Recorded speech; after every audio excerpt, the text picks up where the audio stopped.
यंत्रनगरी, मंत्रनगरी, धार्मिक नगरी, पौराणिक नगरी, शैक्षणिक नगरी, वाईन कॅपिटल, कांद्याचे आगार, शेतीचं माहेर, द्राक्षाची पंढरी आणि आणि खवय्यांची राजधानी अशा नाशिक पुण्यनगरीमध्ये, नाशिकच्या हार्ट ऑफ द सिटीमध्ये ओम बजरंग मिसळ पाव अशोक स्तंभ येते.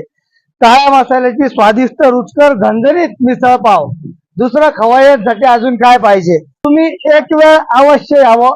ओम बजरंग मिसळ पाव येथे येऊन आम्हाला उपकृत करावं. भूखे को अन्न प्यासे को पाणी, भूखे को अन्न प्यासे को पाणी, जय बाबा बारपाणी ही आपली संस्कृती आहे आणि ती संस्कृती जगण्याचा आम्ही प्रयत्न करत आहोत. मिसळ मध्ये जे घटक पदार्थ वापरले जातात ते पोह्यापासून तुम्हाला मिळतात कॅल्शियम फायबर.